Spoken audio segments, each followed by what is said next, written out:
Welcome back to my channel, dear friends, and my workshop. This is Jeannie from Dollhouse Rescue. Today, I'm going to show you how I do something that I enjoy doing, and I do it to help other dollhouse people. I'm that crazy lady that likes to have the right chimney on my dollhouses, and a lot of times your houses are missing a chimney, especially if you buy one on Facebook Marketplace or maybe even eBay. This house up here is a good example. It's missing its chimney. Well, I probably have a replacement for that somewhere, but I'm going to show you how I make those replacements. Someone recently asked me for a replacement for their little cabin that looks similar to this. In fact, I think their little cabin never had a chimney, but she wants to add one, and some people have that chimney missing. So I'm going to show you how to make a replacement chimney for this little cabin. The same steps could be used for a bigger house if you had a chimney from a bigger house that you wanted to replicate. I have done this for many chimneys for many different houses, and people know that they can contact me if they're missing a chimney, and I'll help them to get or make a reproduction. This is how I do it. I always use an original chimney, and then I take it off, and we're going to pull the little tabs down here, straighten them out so we can get that chimney off. Now you might be able to use your fingers for that. You might need to use a skinny nose pliers, or sometimes I've got a trusty steak knife I use to pry those prongs up. So let's get that chimney off, step number one.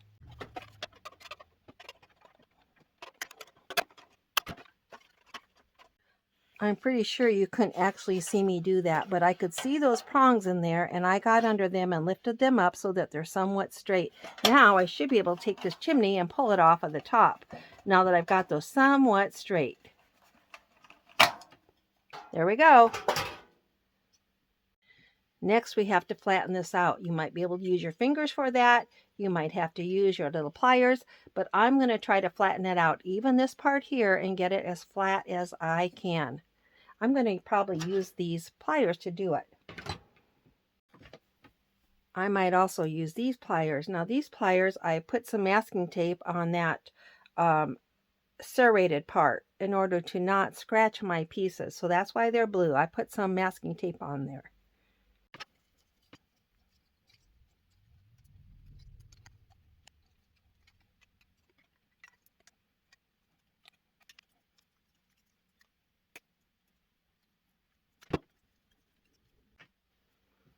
This came out pretty flat. Even those tabs, I flattened them out. But if you want to try to get it a little flatter, lay it against, I always have a piece of hardwood floor here in my workshop. You could use any piece of wood or anything that's very hard. And I'm going to use my hammer and just tap on it to get it down a little flatter if I need to. This one wasn't bad, but I'll go ahead and tap on it just a little bit.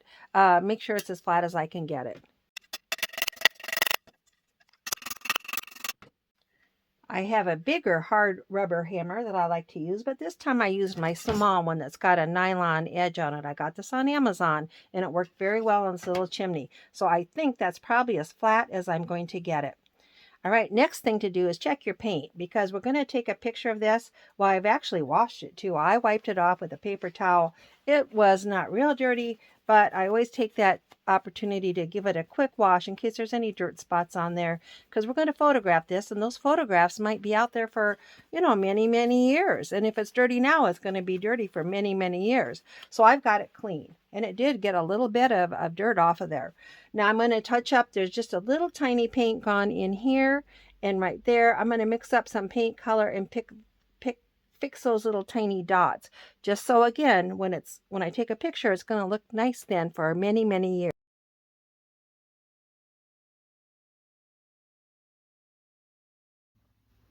Here you can see I've got it set up to photo. Now I've used a black background. This is black foam core board. I have taped this on here by putting a roll of masking tape behind it. Just rolled up the masking tape to make it sticky on both sides and stuck it on there. And I like to put the tape measure on there. It's attached the same way. It's got rolled up masking tape behind it. And I line up the tape measure over here on the left, so when I take the picture, I can remember how big this chimney is and how big it's supposed to be. When I take the picture, I'll try to eliminate the glare. I'll tilt this forward and left and right and try to get a picture with minimal glare on it. I'm going to take the picture and then I'll post it and show you how it looks. And I also try to take it nice and square so that I'll try to line up my camera sort of like this. I don't want it too much like this or like this or like that or like that. I want it nice and square. So I'm going to stop and take the picture, and then I'll show you what it looks like. So here's the final picture.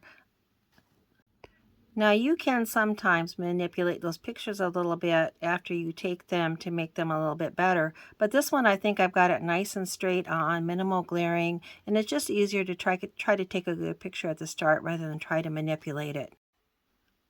I actually took 3 or 4 pictures, and then I'm able to select from that the one that I think is the best. And you can see I've cropped this down too, so you no longer see the tape above and below it and so on. Now that that's done, I will take this chimney off of here, and I will pound it back into shape, and I will put it back on my little cabin. There's been no harm done to it. If anything, I've made it a little bit better than it was because I've touched up the paint. Now, I have done this with many, many types of chimneys. Here's another one I did recently. This is the Mark's chimney that goes to the T Ranch house, and I've published this for my dollhouse friends. So if you have a metal dollhouse and you're missing a chimney and you'd like one, let me know and I will help you out with that. At this point, I have quite a library of chimneys available. What we'll do now is, if you wanted this, for instance, I could send you the photo. You can print it out. Now you would copy the photo to a Word document and size it to the right size according to the ruler I had on there. If you have trouble doing that, I would do that for you and send you the final picture with the right size. Then you can print it off, and you can print it on, I usually like to use a little heavier paper like a shiny cardstock or photography paper, so it would have the same shine to it like the original does. Then you cut it out, fold it back together, put a little glue on this little end piece and hold it together. Right there's the little end piece where you put a little glue. Fold it back into shape, and it'd be perfect, a perfect identical reproduction to the original chimney. If you need help printing that, I'd be glad to do that for you. Anymore, what I do is I just send them to Staples as an attachment. They print them for me, and I can go the next day and pick them up, and it's not very expensive. Now, if I do that for you, I would charge you for the printing and also for the postage to mail that to you. But I'm happy to help you out that way. Let's take this sweet little chimney and bend it back into shape. To do that, I use my hardwood floor. You could use another piece of wood or anything else that's hard. I'm going to bend it around there. I'll use my hands. I might use my pliers, and I might use my little hammer, but it's got to be bent, you know, here, here, here, here, here, there, there, there, and this little tab needs bent. Let's get it back into shape.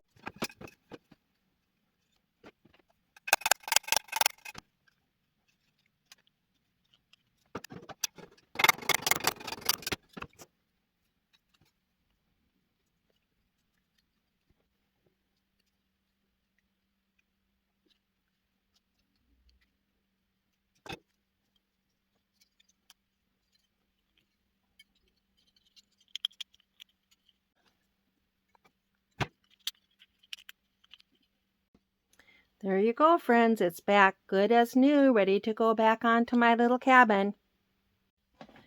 There you go. It's back good as new. Now, I did not bend those prongs down in there again in case I want to take that off for some reason. It's fine just sitting there. I probably won't take it off, but if I wanted to, I can. Now, the reason I document this, you know, you may never need to do this. For one thing, I've done it for you on this chimney, this house, and many other metal doll houses. But in case there's one that has not been done and you want to do it and share it, now you know how. It's just, you may also just be interested in my process. Plus, you know, I'm going to live a long time, hopefully, but I probably won't live forever. I know I will not live forever. So I would like to have my process documented in case someone else down the road wants to take up this process and do the similar thing down the road. Now you know exactly how I do it. Or if you're just curious, you know exactly how I do it. All right, I want you to remember, you always have a friend here in Iowa, a lot of friends in our Facebook groups. I hope you'll join us, and it means so much to me if you please subscribe to my channel. Thank you very much.